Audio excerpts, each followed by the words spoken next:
já estamos aqui com a Vanessa, que lançou o livro Porque se chama assim, sobre as origens de alguns nomes das nossas terras portuguesas, não é? Bem-vinda, Vanessa. Bem-vinda! Obrigada. Temos aqui o livro e tudo, posso pegar? Sim, Claro. eu também tenho imensa obrigada. curiosidade. Por acaso. Estamos a pegar numa relíquia. Mas por acaso gosto imenso desta capa porque tem os nomes todos. Não há nomes de terras. Mas há nomes de terras incríveis. Vanessa, primeiro perguntar como é que surgiu esta vontade de fazeres este livro? Acho que foi com essa constatação primeiro que tudo, a primeira ideia foi realmente lá coisas que não lembram nem ao diabo. E questionar-me porque é que havia assim nomes tão estranhos e um bocadinho qual é que seria o processo, porque quem é que escolhia os nomes das terras, onde é que eles estavam registados. Pronto, e um bocadinho assim dessas perguntas resolvi começar a pesquisar. Inicialmente comecei por lendas, nomes mais ligados ao lendário, até porque isso era uma base de pesquisa que eu já trazia de livros anteriores, mas depois então fui realmente por esses caminhos desses nomes mais espontâneos, mais curiosos que vão surgindo e que às vezes não têm assim uma explicação assim tão teórica. Porque este é o teu 8º livro, não é? É o meu 8º Como é que tu livro. fizeste essa pesquisa? Tu chegaste mesmo a ir a essas terras, tipo, sei lá, falar com pessoas e perceber porque é que realmente aquela terra se chama assim, não é? Temos, por exemplo, aqui Pau Gordo, mais. O que é que temos mais? Picha. Não fui eu que disse, é o nome de uma terra. É com CH. Como é que surgiu essa... Não fui a todos os lugares. Até mesmo àqueles onde eu fui, fazia sempre um contacto prévio, não é? Até para ter logo ali a perceber se alguém me ia receber, falar comigo e, no fundo, que histórias é que tinham para contar. E muita gente, mesmo às vezes por telefone ou por e-mail, partilhava logo um bocadinho a história.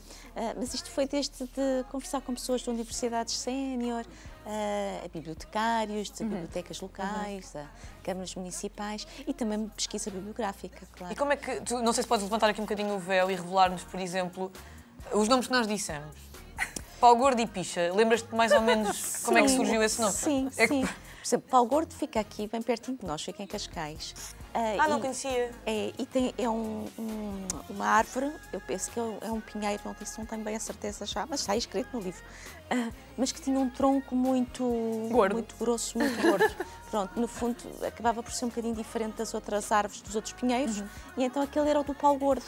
Ok. No fundo, isto era uma Começou expressão assim. popular. Muitos destes nomes é aquela expressão que as pessoas adotam para descrever? popularmente descrever o sítio, não é? Todos nós arranjamos essas mnemónicas às vezes, ou o vizinho do não sei quê, ou tararara, e aí é a terra, aquele recanto fica conhecido por uma determinada característica, ou da vegetação, como neste caso, por exemplo, a amareleja também, porque tinha muitas flores daquelas amarelinhas, as azedas, e portanto as pessoas diziam aquele monte da amareleja. A questão é que depois foi, em termos populacionais, foi crescendo e tornou-se uma localidade e ficou com aquele nome com que espontaneamente era A percepção que conhecido. tu ficaste foi que a maioria das pessoas que vive nessas localidades sabe a origem do nome da terra onde vive ou não sabe? Não, a maioria das pessoas não sabe. Há estes nomes como a picha que tu dizias. Sim, a picha veio de onde? A picha é do parafuso, o prego,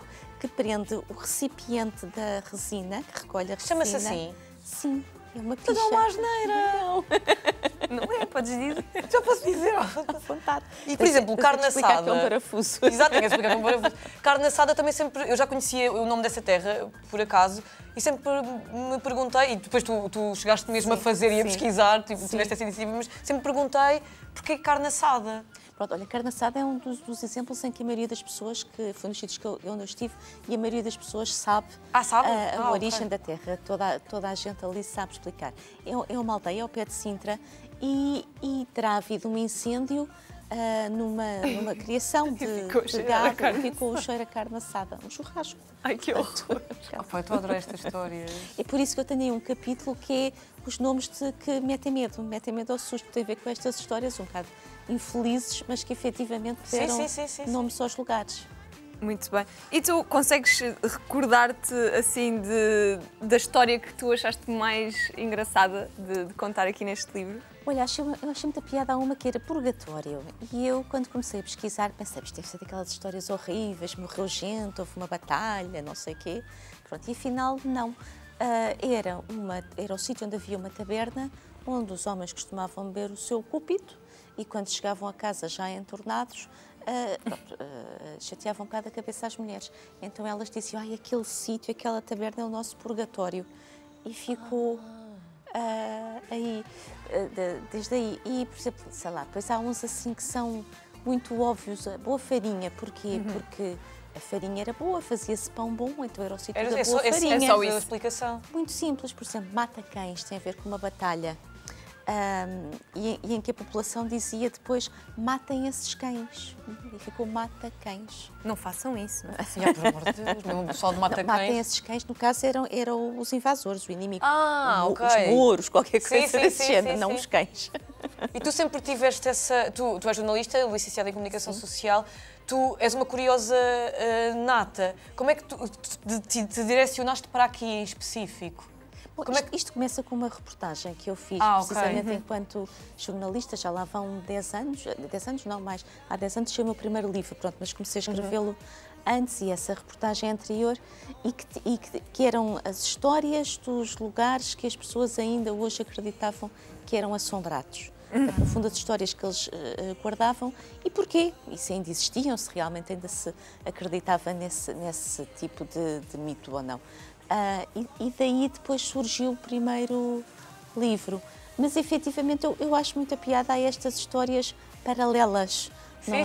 Sim, e no fundo falamos aqui de história, geografia, portanto é um livro também super útil. Eu, por exemplo, aposto que eu sei para aí onde ficam 3 terras destas.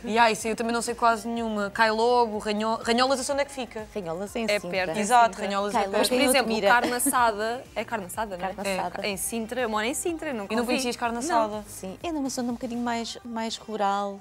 Pois, Sim. é mais para dentro. Exatamente. Olha, Vanessa, e próximos projetos que tenhas?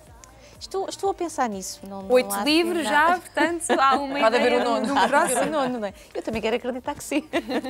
Mas assim, um projeto concreto não há ainda. Mas pronto, mas há ideias. Vamos ver o que é que sai. Olha, mas já está disponível para toda a gente comprar. Exatamente. Por amor de Deus, porque até há pessoas que eu acredito que queiram comprar porque são destas terras.